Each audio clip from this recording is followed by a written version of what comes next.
Hello. Hi, everybody. We are welcome to Sam José. I am Sam, and this is José. Yeah, that's the usual. You guys know that already. Welcome to Friday, and welcome to another wine talk here with us. And It is Friday. yeah, welcome to your weekend. It's not my weekend. Bonjour, Kimberly. Bonjour. I appreciate that greeting, the bonjour, although we are visiting Italy today with our wine. And I found it at the supermarket. So it is a Montepulciano d'Abruzzo 2017. And it's just a red blend, a dry red blend from Italy. And it's an import. You can see the little import tag. And they have a little piece of the vine on it. It's really exciting. That's and really cute. neat. It's a nice touch, actually. It's a really nice touch. I like the details. Now, looking at this is on Vimeo. It's a 3.8 rating. So it's not a high quality wine, but we're going to check it out. Italy's known for it. They produce a lot of wine very cheaply. That's just how they're set up. And there's a lot of friction between them and France about their wines. But we just enjoy wine, so we're going to try it. And let's take a look at the color. We are running this, because it is a red wine, through an aerator. We're going to try and open it up a little bit. And since we want to show you how to do that, that's why I'm doing the pouring tonight instead of having us already poured. Hey, Kim. I don't know what's going on with the sound. I have sound on my end. So double check your phone, see if your volume is up, because on my end everything's working. So I don't know. If anybody's having any other issues hearing the sound, please let us know. Yeah. And we'll continue to troubleshoot as we work through this. Hopefully it's not a larger issue. We'll figure out. If not, we'll refilm this whole episode. We got plenty of wine. Yeah, absolutely. So we're going to continue pouring this one for Jose. Now, red wines, like I said, you do want to open up a little bit, because this is going to allow those notes within the wine to interact with your nasal passages and let you know what flavors are. This one is a red wine. Ooh, interesting. I don't know if I opened it up as much as it probably needs.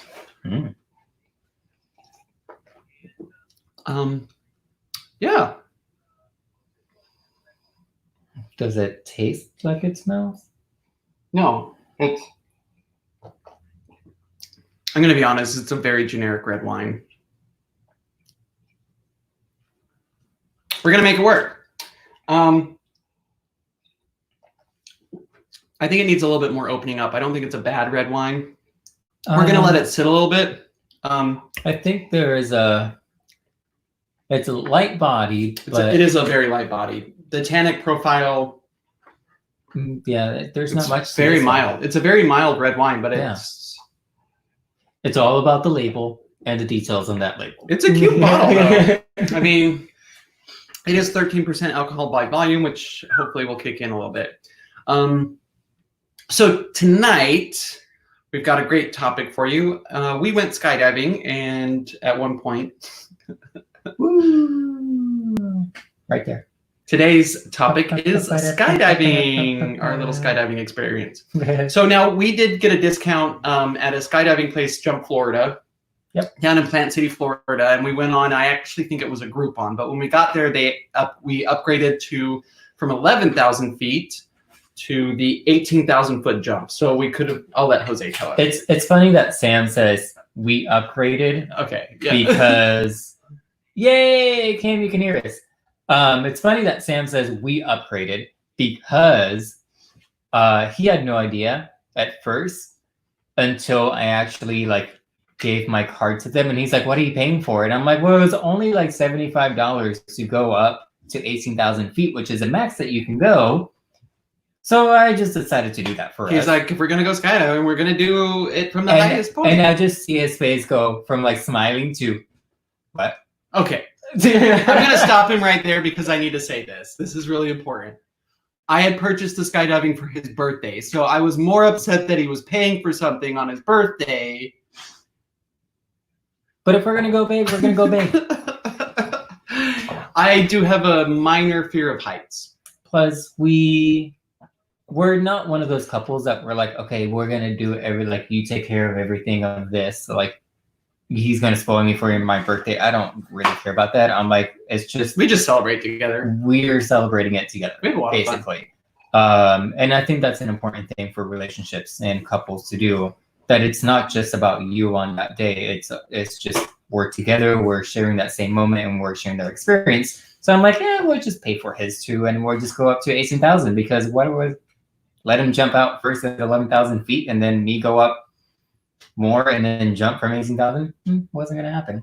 Well, no, and the way we work is, if you want to understand how we kind of do our days or nights really quick before we get into it, the way we work is everything we do, we know that the other person's included. So if he doesn't have money for the week or whatever, I'm filling in the gaps because I'm not going to do stuff without it. I've never had money for the week. Oh, neither have I. Which is why we use discount cards and we give free wine to people for theme park tickets. But we do have annual passes when they reactivate, but we'll see. So anyways. All right, back into skydiving. So, skydiving. We decided to, as Sam said, it was Jump Florida over Plant City, Florida. Which it was a different change for them because it was originally in one spot and then they moved it because I guess it rained the day before and the plane couldn't take off where originally was at. So they moved us over to another place, which was fine. We're still jumping out of a plane. At 18,000 feet. At 18,000 feet. Which Sam was like. But starting from here, we do have some pictures to show you guys and like kind of take you along with this whole entire journey. So this was us first getting ready. We hadn't been trained yet. We hadn't gone through the little training. This was just us signing up for the actual like thing. We signed in, we did everything, and then they're like, all right, we'll just wait right there and they're going to give you a call and then they'll bring you up and get you all suited and whatever. So we're like, okay, great, that's fine. And then, you know, we finally get strapped on to our come out here. Might as well talk next to it. So we finally get strapped onto everything, and that's when the nerves really start to kick in a little bit because you're going, whoa, this is actually happening. So then he was actually the first one to get into his gear, and then they called me up afterwards. We had to read everything. It was a really quick training process. So depending on where you go for skydiving, it was a tandem jump first and foremost. So we were attached to another human being. Which you learn to trust right then and there, and that's your best friend. Instantly. Like these guys, they had done already that day before we jumped with them, they had done 6 jumps. So, and for the length of the day, these guys that do jumps, they jump out of the airplane anywhere from 12 to 15 to 18 times a day, just depending on how many jumps they need to do. And they're relying on other people packing their chutes. So they go in, they quickly check it, they check all the connections, and they're really well trained because they jump 12 times a day. Fun fact, I was the last person to get on that plane. And like my guy's like, Jose. And I'm like, I'm over here. And he's like, oh, cool, let's go. So he has a GoPro in his hand that, you know, he's recording everything. And he's like, so you ready, blah, blah. And I'm like, yeah, we're ready. And then he goes, all right, let's go out to the plane. So we start walking towards the plane. He's like, oh, wait, I forgot. I need a parachute. I was already on the plane. I'm like, what, dude? Yeah, you need that. So I was like, all right, this guy's either going to be amazing or he's just messing with me. But no, he was actually being serious. He's like, sorry, I forgot about that. Yeah. And I'm like, yeah, you did. But anyways, continue. So, and then for my loading, it was very quick. He just quickly went over, we strapped into the harness, and he made sure that the connections were good as far as the fittings and everything. Gave a quick rundown safety-wise. It wasn't a long briefing, but it was very quick. And having done fall protection and stuff and worn harnesses and all this other stuff would work, and having done high reach training and all this other stuff, I was comfortable with the checks he was doing. I knew that he was well trained as far as checking fall protection gear from that perspective. You also had the good-looking guy that, you know, way better looking than all the other guys there. So I did luck out. I was strapped to a pretty good-looking guy. Jose was over there like, I'm like, it's my birthday. this guy was cute. Oh. I had a nice smile. Mm-hmm. But anyways, so he gets his, like, you know, parachute. We start walking out to the plane, and he's like, oh yeah, don't forget to smile for the camera because there's a photographer taking pictures. And then this was one of the pictures that my sister-in-law took, and that's actually me on the plane just giving a thumbs up that we're ready to go. As you can see, I was one of the last persons into that plane. So yeah, it was kind of interesting because I didn't expect anything. There was no warning of anything that was going to happen. It was just get on the plane, and then the plane took off. Yeah, it was a very quick experience. You had no time to think. And the guys that, you know, they're trying to pump you up and everything. So he's like, you okay? Yeah, you cool? Oh, yeah. We can jump for plane. You know, and I'm just like, I hate planes. Meanwhile, I'm just like, I just like the takeoff of the plane. And like, this is like, I love planes. So I was more interested in all that stuff. And he's like, are you scared? And I was like, no, I'm good. He's like, do you have any second thoughts? And I'm like, no. I paid to jump out of a plane, so let's go. And meanwhile, my guy's like, are you good? And I'm like, yeah. And my hands are sweating and like buckets of water are falling on the floor of the plane. And, and I'm like, no, actually, I put on a strong face. But deep down inside, I was nervous because when you go skydiving, and if you've been skydiving, you may understand this feeling, you may not. If you haven't, hopefully I can explain it. It's a very surreal experience when you're accepting the fact that you could potentially just be doing the last thing that you ever do for your life. And hopefully there's a lot of safeties. Like there's a lot of, I wouldn't have done it if I didn't feel confident that I was going to be safe and land. You know, obviously that's what you do with anything in life. You step out the front door, you get in your car, you expect to get to your destination safely, all this other stuff. That's life. So, but to face it so bluntly is a little harrowing to yourself when you're like, wow, Jose's not thinking about this. But me and my analytic brain, it breaks it down to like, I'm just going to, like just jump out of an airplane. Why not? So anyways, so we're making it all the way up. And then there's, as I'm sitting there, we kind of do a little shift as we're walking up because flying up. Because there's a few people that are just doing the gliding like suit that they have. And that's all they have in the parachute itself, which they go at a lower altitude. And then there's the people that went at either 8,000 and then it was 11,000, 15, and then 18. Mm-hmm. So we had to kind of reorganize ourselves in the plane as we're climbing up to those altitudes. And then we see all these people just jump, and the only thing that you hear is, and that's it. It was just so fast, and like the little like that they would just. That's all you would hear, and I'm like, whoa. And I'm sitting right behind the pilot because You went off before me, right? No, you went after me. I was the first one to jump. Oh yeah, that's right. You opened the door. I was the first one to go out, and then it was Sam, and then the other lady that jumped in from 18,000 feet. All right, let's get to that point where we jump out. So we'll tell each of our stories. So then, when I'm walking up, so everybody jumps. The guy closes the door, and then my guy is like, "All right, let's get you strapped in. Let's make sure that everything's good." And then he's just checking everything, and we're like, "Okay, cool." Mm-hmm. He goes, "I need you to help me open up the door." And I'm like, I did not sign up for this because this was not in my training thing that I read of opening the door. So anyway, so once we actually get to the door, and he's like, all you have to do is just push it up, and then I'm going to hold it up here and clip it to this. And I'm like, all right, cool. This is the first thing that I saw as I like opened the door and I looked down. It's that.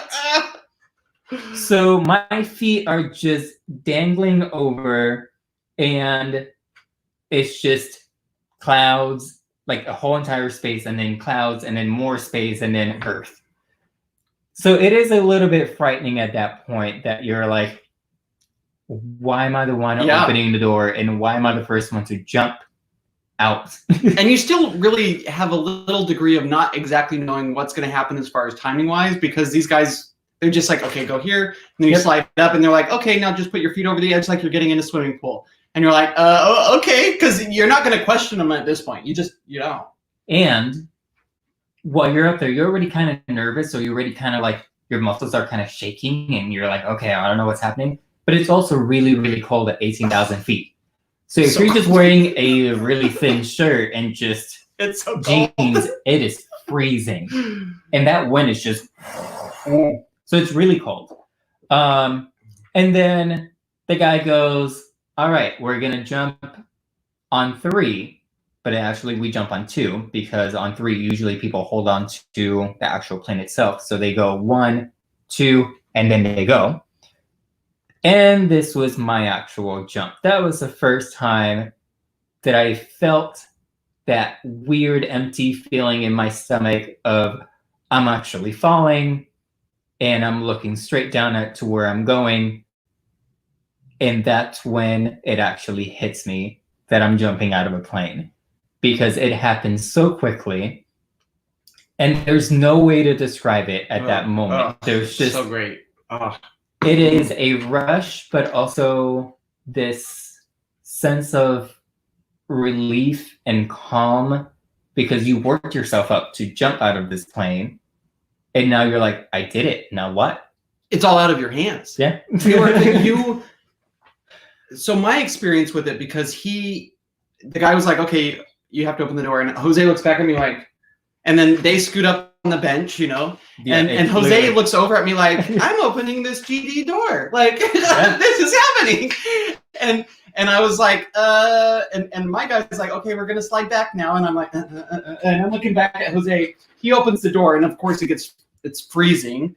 And we're in shorts and a t-shirt. And then bye, Jose. Like he just out the window, and I'm like, well, there goes my man. I hope his chute opens. That's the last of my time. And then he's like, and it was very quick because our as far as the jump range, it's a very tight window. And the plane is just circling up. Yeah. So he's like, okay, we gotta go. And I'm like, okay, so we're sliding back. Boop, boop, boop, boop, boop, boop, boop, boop. And he's like, okay, put your feet over like you're on the edge of a swimming pool. And I'm like, okay. And he's like, on the count of 3. And like 1, 2, and then poof, and you just, it's such a weird feeling because you don't have time to think about the fact, or they don't allow you to let it process that you are literally jumping out of something that you're told mentally to never jump out of. And you're strapped to someone else, and at that point it hits you that whatever happens. Like, that's it. Whatever happens. And that right there is enjoying the moment, because you don't know at the end of that free fall. We had 1.5 minutes of free fall. Yeah. 90 seconds of falling towards the earth without anything. And at any time we could have tapped out and they would have pulled the parachute. I didn't know that. So the whole time. It's another one of me. But it's freezing and you're trying to catch your breath and you're processing what's going on. And it's just this weird sensation because you're having a good time and you're also not at the very same time. Yeah. If like, sorry, I hit the wrong button on that one. If people tell you, oh no, you can breathe normally and all this stuff, I'm like, no. There's so much air and so much pressure that's on your face and everything. And it's cold, so your body's dealing with that. So it is difficult to breathe. But as long as you're like, once you get to a certain altitude, it does get a little bit easier because the air is a little bit thicker and you can actually like take in more oxygen and you're like, okay, I can breathe. But it's still accelerating because you don't really think about it. You're just going, I'm falling down to earth, going hundreds of miles an hour. And okay, I don't know what else to do. And then, you kind of make funny faces like this because you have no idea what's happening. They're just kind of... And you're thinking, well, I don't want to look unhappy in all my skydiving pictures. And then just keep in mind in this picture, this guy has a helmet that's blocking his, like the air coming from his face and everything. So it's a little bit easier for him. And then out of nowhere, you know, you get a tap on your shoulder, and that just means to like hold on again, because the chute will open back up, and that is like a car accident happens. You get pulled up so fast that I was like, whoa. Yeah. Like it was just that moment that you're like, whoa. Okay. Yeah, and it's that is also a weird feeling, because you're caught, but you're not caught by anything but air, and it's an interesting momentum. Well, I guess stop of momentum, because I like at that moment you're just like you look around and you're like, there's no machine, there's no cables, there's nothing. It's just this piece of fabric. Yeah. And these little tiny strings and this harness that's just holding you up, and then you're the guy that's actually like steering you and doing everything else, and that's it. There's nothing else around you. And you know, it's when they first pulled the chute, because I'm afraid of heights to a certain degree. Like we did the observation tower at the Willis Tower or Old Sears Tower in Chicago. I couldn't look down to go out and take my photo. Like I had to look up and be like, cheese, and then like. Meanwhile, I'm like, and we did a jumping photo, and I was like, okay, count of three, never look down. When they pulled the chute, it wasn't extremely scary until we got closer to the ground. But it is, for me, it was a weird sensation to see my feet and have nothing below them, and you're still falling, but you're caught. And you're just like, to me, that moment I have no control. Was this very is me. Peaceful to me. It's like a baby in a thing. You're just like, oh, okay. Kim, we did not swallow any bugs, thankfully. Not that I know of. I mean, yeah, not that we were aware of. But no bugs. But one of the great things is like, you know, ones that actually opens, and then you start doing all these like weird maneuvers. You really start to feel the like G-forces once they start doing like spins and all this stuff. You really don't think that it's going to be, you know, that scary, but it does still like give you those G-forces and things that you're like, oh, okay, there is a little science to this, because you're really just spinning out of nowhere. Yeah, the spin scared me. I didn't like it. Sam was not a fan. I was like, oh no! His face there does not like the view was cool, but the whole ground is just, it's just like, and you're just like, I don't know. Yeah. Like, and it's not like a roller coaster where you see track and you're like, okay, that's where I'm going. Yeah. It's just like, oh. My guy was like, do you like roller coasters? And I was like, yeah, I love roller coasters. And then he started doing all these spins, and I was like, okay, this is not a roller coaster. And there's nothing, and it was also like, now I know what it's like to be a baby strapped to the front of someone, because you're just like, it was an interesting feeling. But yeah. I mean, I don't know, Cam. That's a good question. I don't know. I'm sure there was some science there to begin with, or maybe they just. Allison, your stomach kind of drops for like 2 seconds. After that, it goes away so fast that your brain just forgets about everything else. It's a different type of thrill. So when you ride on a roller coaster and you go through that first drop and you feel that, you don't catch that. Initially, you initially, right as you drop from the plane, you feel a quick like, but then it's gone, because your body, like everything catches up, and basically to your body, nothing's really going on except wind blowing at you really fast. You don't feel falling at all. You just feel wind coming at you really fast, almost like it. I remember when I was a kid and we would drive across the Utah desert towards Nevada, and sometimes we'd get out and the wind would be really high as it would come across those, you know, and you could feel it beating against you. It was a similar type of sensation where it's just like,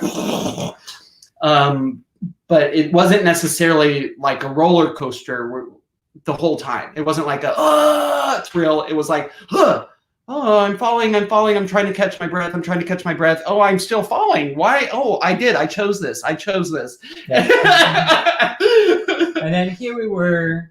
I'm not sure if this is exactly us. I think there were a few other people. But that's kind of what it looked like as we were coming down. And then that's me during the landing, which was really smooth. And for me, it was really smooth because my guy was just like, all right, put your feet up and go. I bit it. Sam did not. I bit it. I put my feet up, like you said. I was like, and we landed, and his feet landed, and then my foot caught, and I went poof, face grounding. So maybe just having a cute-looking guy, you know, jumping with you is not the greatest thing. Just have somebody that's average and knows what they're doing. No, my guy knew what he was doing. I'm the one that screwed it up. I put my foot down, and it went poof. He's just upset. He's jealous. No. He's green with envy. And then after that, the guy was like, "Would you guys want to do it again?" And Sam was like, "I have to think about it." No, I was like, I'm like, "Where's the plane?" Because I was still trying to process the experience. It is a very unique experience. Yeah. So that I think wraps up tonight. Yep. And then after that, we had some beer because we needed some beer after that. We needed some beer. You know. At one of our favorite spots. If you've never been there, you can take a look at the logo in the middle of this photo right here. Brew Hub. It is between Lakeland and Tampa, on the stretch between Orlando and Tampa on Interstate 4. And Brew Hub, what they basically do is they're a brewery that brews beers for other microbreweries that don't have enough. They need more tanks and stuff, so they go and they brew their beers at this location. So it's kind of a co-op type of location. Yeah. But you can go there. They have a tasting room, and they usually have a food truck, and you can try beers from all of these different breweries, and it's just really great. So if you love Central Florida and you love breweries, check out Brew Hub, especially if you're, you know, passing between Orlando and Tampa. Yep. Yeah. It's a nice stop on the way there or on the way back, whatever you're doing. It's a nice place to stop and try some different beers that you might enjoy. And you never know, because then we think there was like a couple of breweries that we didn't know that actually existed. And we're like, oh. And they were in Orlando. So yeah. We've been able to go check them out here in Orlando. And we had their beers at Brew Hub. And then we went and actually had them at the breweries. And it was really cool. It's just really cool.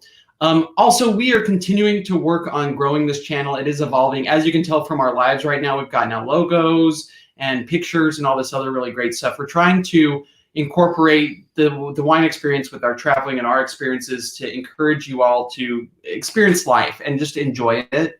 Enjoy the moments as they come, enjoy the people you're with, and just life in general.